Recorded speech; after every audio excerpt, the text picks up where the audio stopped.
बिस्मिल्लाहिर्रहमानिर्रहीम। अस्सलाम वालेकुम। आप देख रहे हैं हालात। में हूँ सईद चौधरी।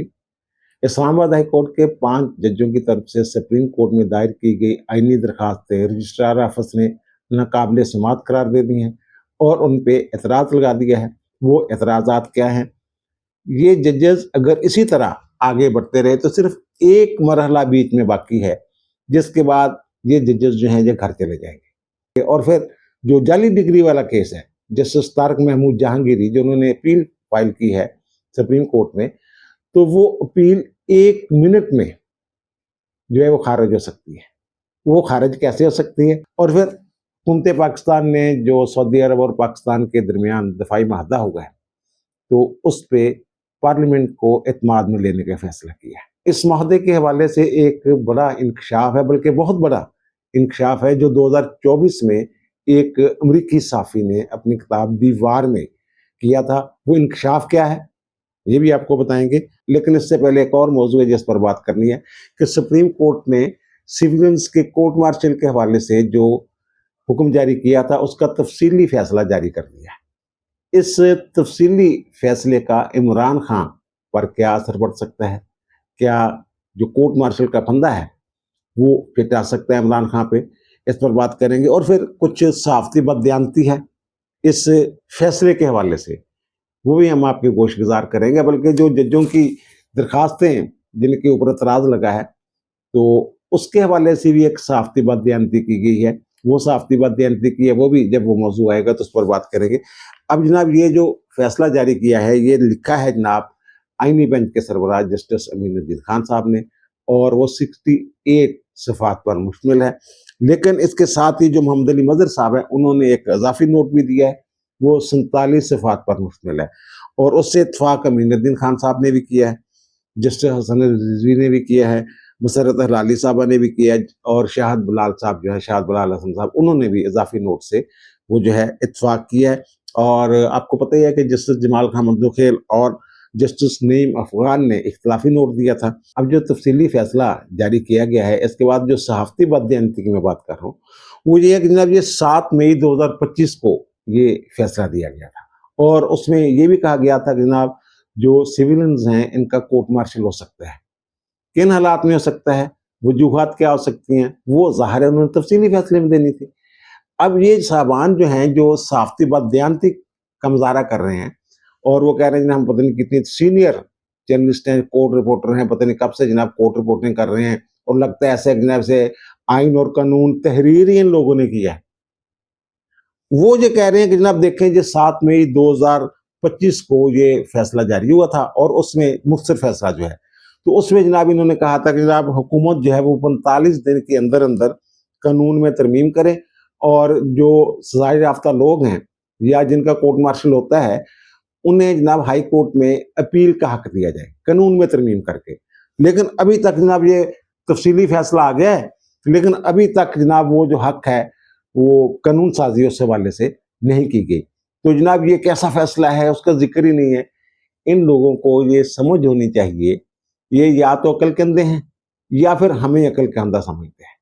ये सीधी सी बात है। जब ये 7 मई 2025 को जो ऑपरेटिव पार्ट था, जो हुक्मनामा था, वो एज इट इज बरकरार रहता है, उसमें कोई तब्दीली, जो मुख्तसर फैसले में जो हुक्म जारी हो चुका होता है वो वही रहता है, उसमें तरमीम की ही नहीं जा सकती।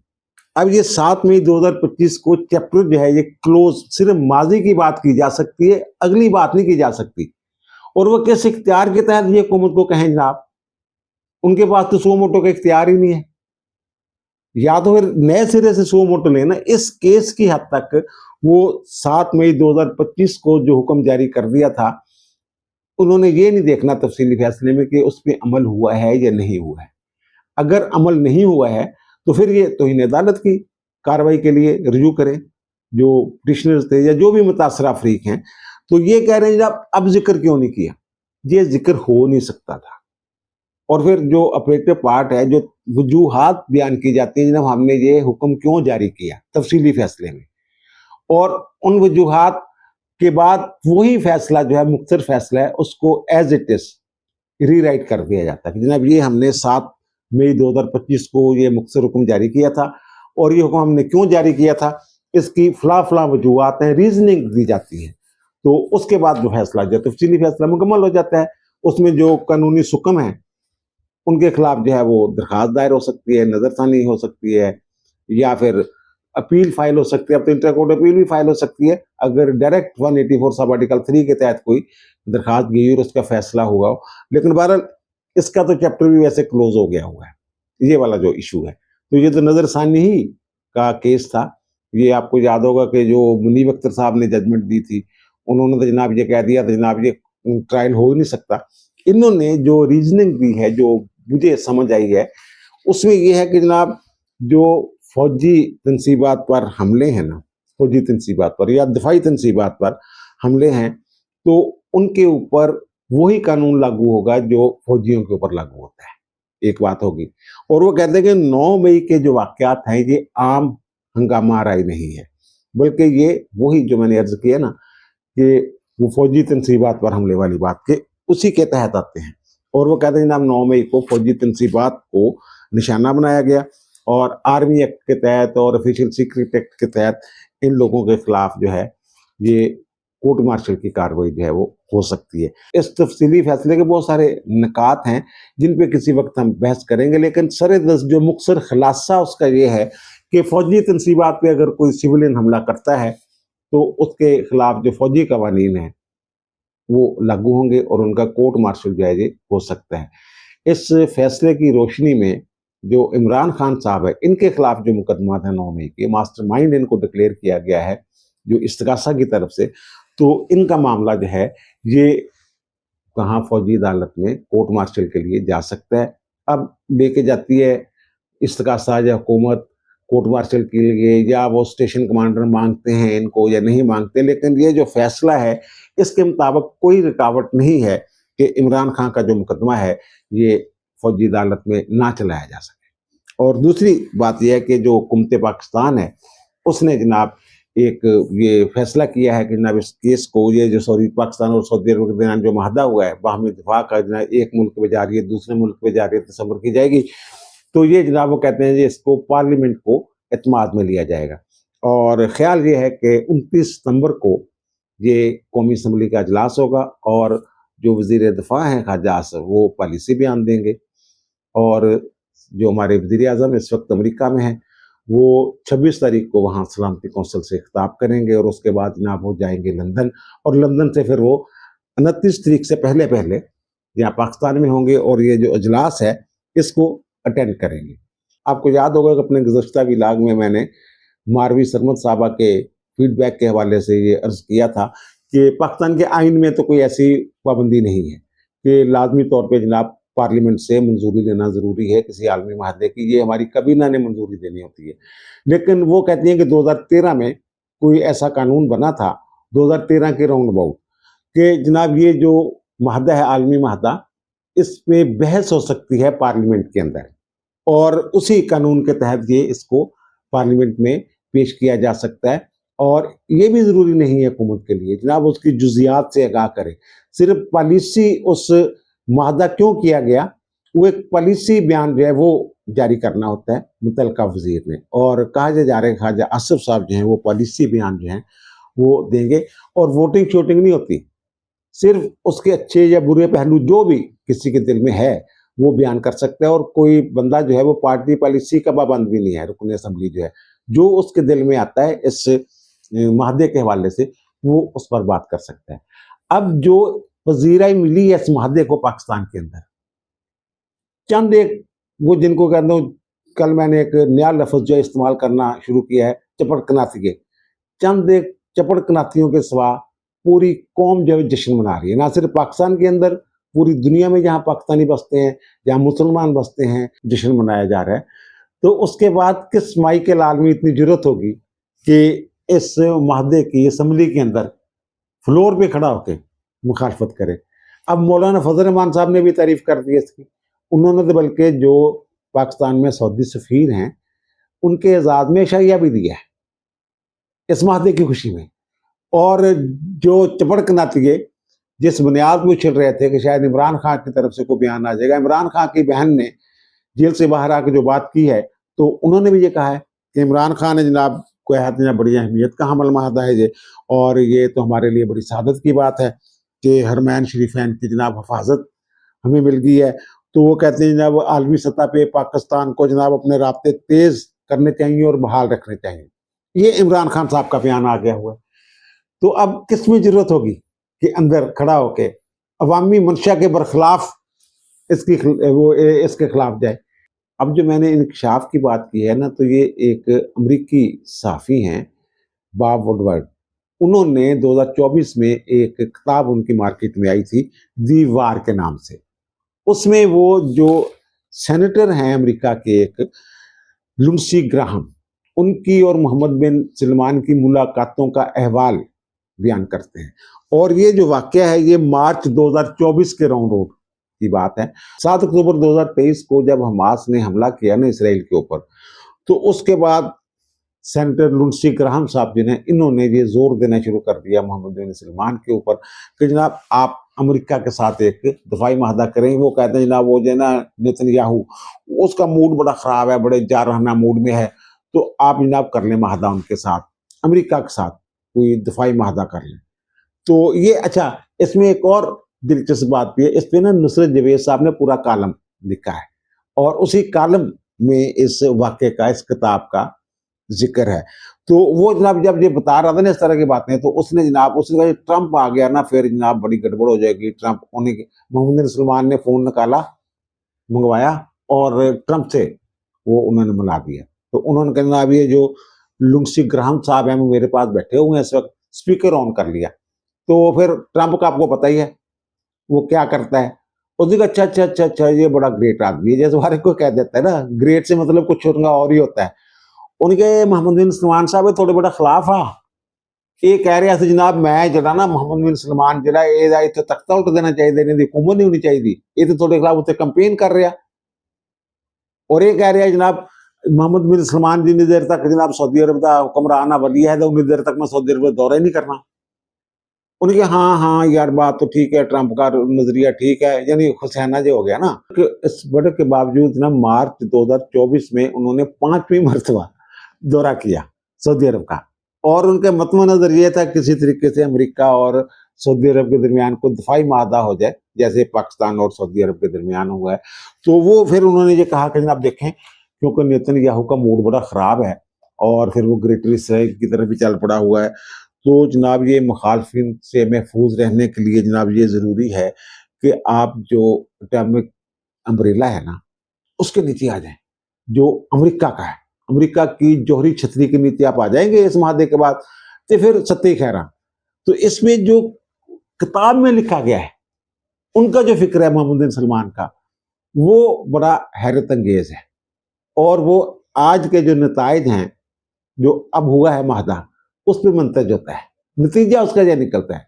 वो कह रहे हैं जब बार बार वो यही बात किए जा रहा था ना, तो फिर मोहम्मद सलमान ने ये कहा कि अगर मुझे कभी जौहरी ताकत बनने की ज़रूरत महसूस हुई या मुझे जौहरी छतरी के नीचे आना पड़ा तो फिर मैं पाकिस्तान से रुजू करने को तरजीह दूंगा।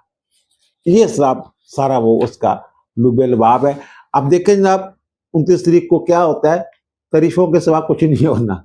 दूसरे और आखिर में जनाब वो जो 5 जज सुप्रीम कोर्ट गए थे जनाब के, हमारा जो चीफ जस्टिस है वो जनाब मनमानियाँ करता है, अपनी मर्जी का रोस्टर जारी कर देता है, अपनी मर्जी के रूल्स बना दिए हैं उन्होंने। तो वो जनाब 5 जज आपको पता है मोहसिन अख्तर कियानी साहब थे, सरदार एजाज साक साहब थे, और समन रिफत इम्तियाज साहबा, बाबर अस्तार साहब और तारक महमूद जहांगीरी साहब, इन्होंने ये आईनी दरखास्त जो है फाइल की थी। उस वक्त भी मैंने ये कहा था कि जनाब सुप्रीम कोर्ट के एक रिटायर्ड जज ने कहा कि जनाब ये लोगों को क्या इंसाफ देते होंगे जिन्हें खुद सलीका नहीं है कि जनाब इंसाफ कैसे मांगना है, और उनमें कोई ऐसी वजह ही नहीं है। 184 सब आर्टिकल 3 के तहत 2 वजूहात की बुनियाद पे वो जो है वो रिलीफ मांगा जा सकता है, दाद रसी के लिए रजू किया जा सकता है। एक बुनियादी हकूक प्लस मफाद आमा, इनफरादी बुनियादी हकूक की बात नहीं है। बुनियादी हक मेरे हक, वो ऐसा बुनियादी हक जो मजरू हो रहा है जो जैसे जो मफाद आमा से वाबस्ता हो वो। तो मैंने कहा इसमें तो कोई ऐसा नुक्ता है ही नहीं जिसकी बुनियाद पे ये जो लोग हैं वहाँ गए हैं। तो अब जो वहाँ सुप्रीम कोर्ट का रजिस्ट्रार ऑफिस है उसने यही एतराज़ लगा के जनाब जो दरखास्त है उन पर एतराज़ लगा दिया और कहा जनाब ये जो दरखास्तें हैं ये नाकाबिल समात हैं, ये बेंच में वो जो है फिक्स नहीं हो सकती, तो नंबर नहीं रख सकता जनाब, इनको डायरी नंबर नहीं लगेगा। तो जनाब ये जो वापस करने वाली बात है ना, ये नहीं कि जनाब दरखास्तें उठा के जनाब वापस करके दे देते हैं, ऐसे नहीं, वो दाखिल दफ्तर कर देते हैं। उसके बाद का एक प्रोसेस है, और अगर उस प्रोसेस में ये जाते हैं और नतीजा इनके खिलाफ निकलता है तो फिर वो मरहला शुरू होगा कि ये जज जो हैं, पांचों के पांच जज जो हैं, ये घर जा सकते हैं। अब जो एतराज लगाया उन्होंने यही लगाया कि जनाब ये जो ऐसा कोई आपने नुक्ता ही नहीं उठाया, कोई सवाल ही पैदा नहीं बुनियादी हकूक से मुतल्लक, जो मफाद आमा से मुतल्लक हो, कि जिसके तहत ये जो कार्रवाई है 184 सब आर्टिकल 3 की गैर मामूली कार्रवाई जो है ये की जाए। ये तो आपकी दरखास्त तो 184 सब आर्टिकल के तहत जो दायरा इख्तियार समात है सुप्रीम कोर्ट का, उसमें आती नहीं। अब उसमें एक और चीज जो होती है, एक तो ये भी अदालत कहती है, और सॉरी वो रजिस्ट्रार ऑफिस एतराज लगा सकता है कि जनाब एक आपकी दरखास्त में कोई 12-14 किस्म की इस्तदाएं हैं, प्रेयर्स हैं, तो एक चीज के लिए आप आए ना, तो मैंने अर्ज किया था इनकी 12 प्रेयर्स हैं, 11 जो है वो मुख्तलिफ कि ये गलत हुआ, ये गलत हुआ, ये गलत हुआ, ये गलत हुआ, और फिर एक जो प्रेयर है वो इन्होंने ये की हुई है कि जनाब मजीद मुनासिब रिलीफ जो अदालत समझे वो 26वीं तरमीम के तहत मांगा ही नहीं जा सकता।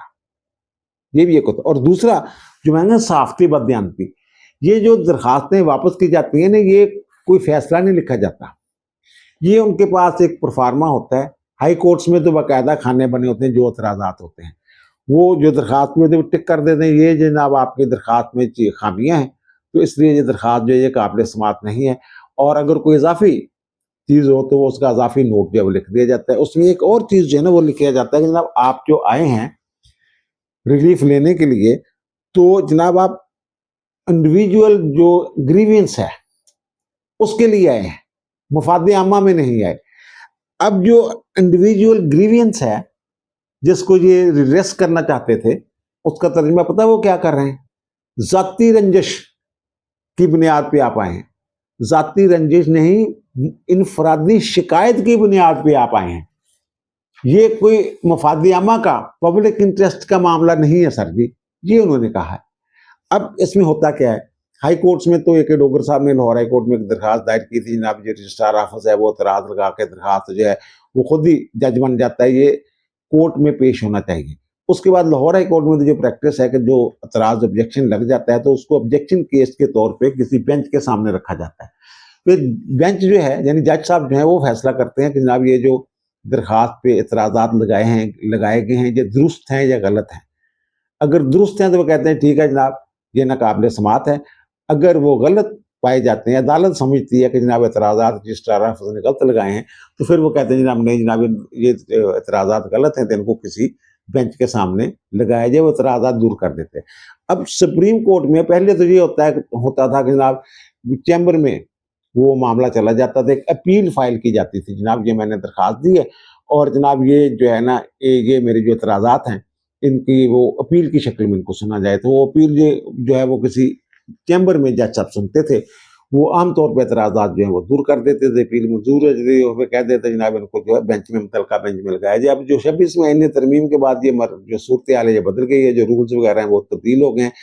अब ये है कि वो जो एतराज़ात लगाए गए हैं उनके तहरीरी जवाब देंगे, एक जो है जो बेहतर तरीका है, और साथ ही ये दरख्वास्त करेंगे कि जनाब इनको जो हमारे जवाब हैं और जो एतराज़ात है रजिस्ट्रार ऑफिस के, इनको ऑब्जेक्शन केस के तौर पे जैसे हाई कोर्ट में मैंने अर्ज किया ये मुतलका बेंच में लगा दिया जाए। मुतलका बेंच जो है इस वक्त आईनी बेंच ही है, उसमें ये लगना है।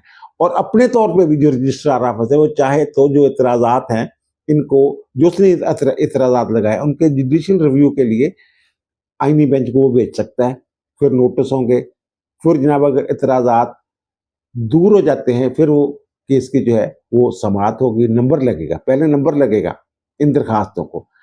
अगर वहां बेंच में, ये बड़ा अहम इशू है, अगर बेंच में वो बरकरार रहते हैं ये जो एतराज़ात है रजिस्ट्रार ऑफिस के, फिर इनके घर जाने का मरहला शुरू होता है।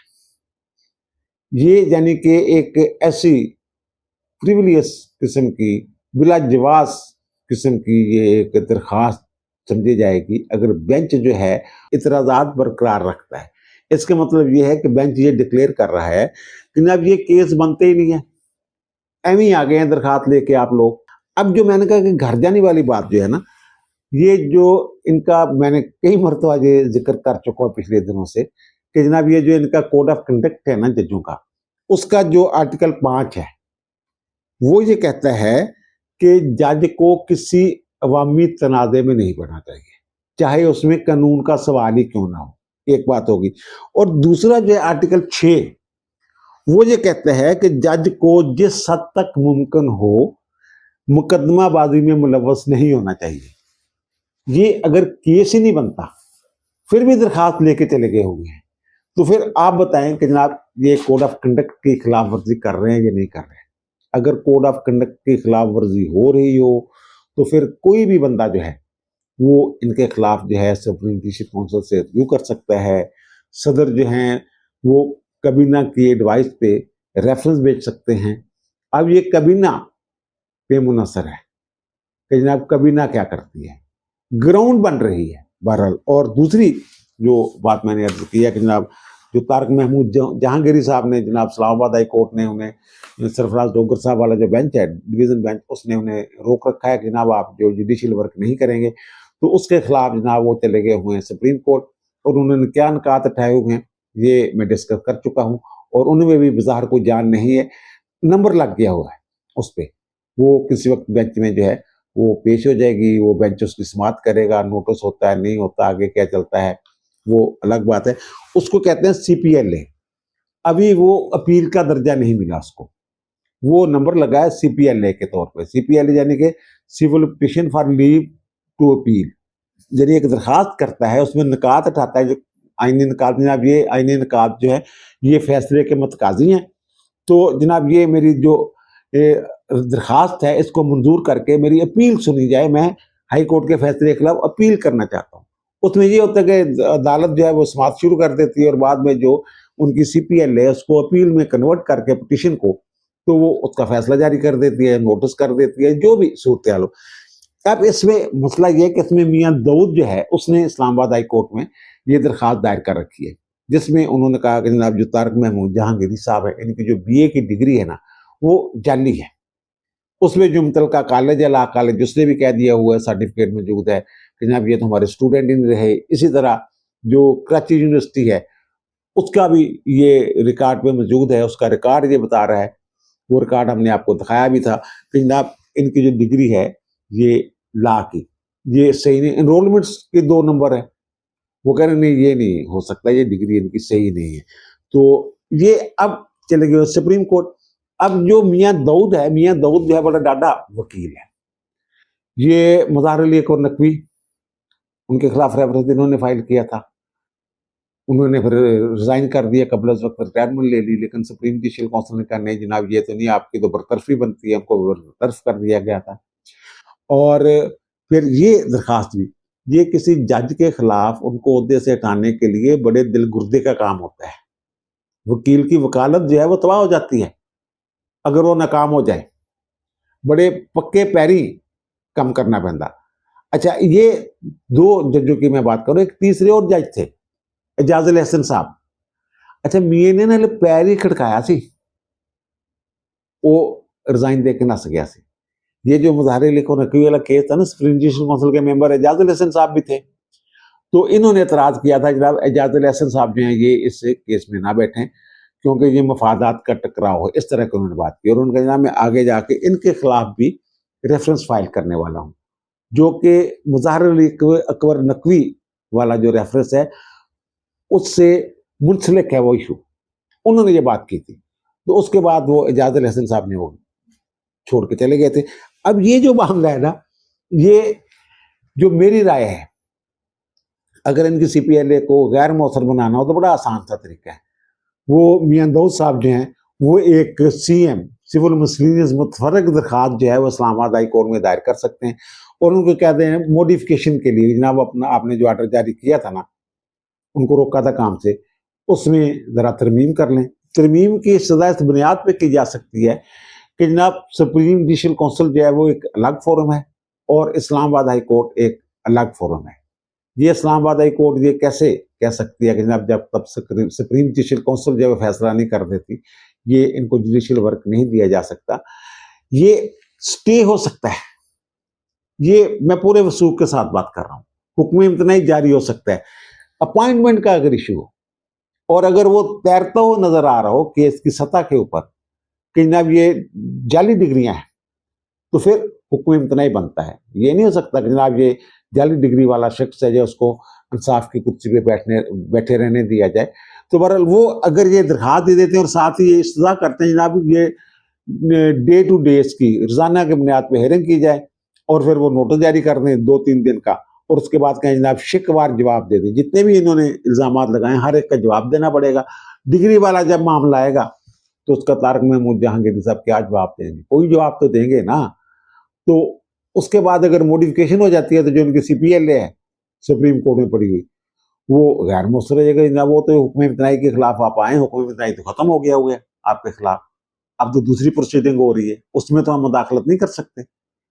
سی پی ایل اے تو اسی صورت میں فائل ہو سکتی ہے نا جب وہ والا ریلیف جو عبوری طور پہ مانگا گیا ہو وہ فائنل ریلیف بھی وہی ہو, تب آپ آگے جا سکتے ہیں نا انٹرم آرڈر کے خلاف. تو یہ غیر مؤثر بنایا جا سکتا ہے اس کو. جعلی ڈگری سے مجھے یاد آیا کہ جناب جمشید دستی صاحب جو ہیں ان کو جعلی ڈگری کیس میں کوئی 7 سال جو ہے وہ سزا ہو گئی ہے. اچھا اب لوگ جو ہیں پتہ نہیں, مجھے سمجھ نہیں آتی, وہ رپورٹرز ہو گئے تو 17 سال سزا ہوئی. 17 سال سزا تو ہو ہی نہیں سکتی. 17 سال بعد اس کیس کا فیصلہ ہوا ہے. یہ 2008 میں جو الیکشن لڑے تھے نا NA 178 مظفر گڑھ سے, تو اس میں اس وقت بی اے کی, آپ کو یاد ہوگا کہ بی اے کی جو شرط تھی وہ موجود تھی, بی اے ہونا چاہیے. انہوں نے کسی مدرسے کی سند جو بی اے کے برابر سمجھی جاتی ہے وہ اس کا دعویٰ کرے جناب میرے پاس وہ سند ہے, تو وہ بعد میں جعلی نکلی. اور یہ جو باتیں ہو رہی ہیں جناب 17 سال تک جناب عدالتیں خاموش رہیں, تو اس کا دوسرا پہلو بھی تو ہے نا. یہ دیکھیں یہ لوگ کتنے با اثر ہیں. 17 سال تک انہوں نے کیس جو ہے وہ اپنے خلاف لٹکائے رکھا. یہ پہلو بھی آپ دیکھیں نا. اس کا مطلب یہ ہے کہ عدالت اب دباؤ سے آزاد ہوئی ہے جو انہوں نے فیصلہ سنایا ہے. یہ کیس تو 2+2 کا کیس تھا, سیدھا کیس تھا, وہ جعلی ڈگری تھی اور یہ گھر بھی چلے گئے تھے. اب دیجیے مجھے اجازت, انشاءاللہ دوبارہ ملاقات ہوگی نئے ویلاگ کے ساتھ. اللہ تعالیٰ آپ پر, مجھ پر, ہم سب پر مہربان رہے. اللہ حافظ.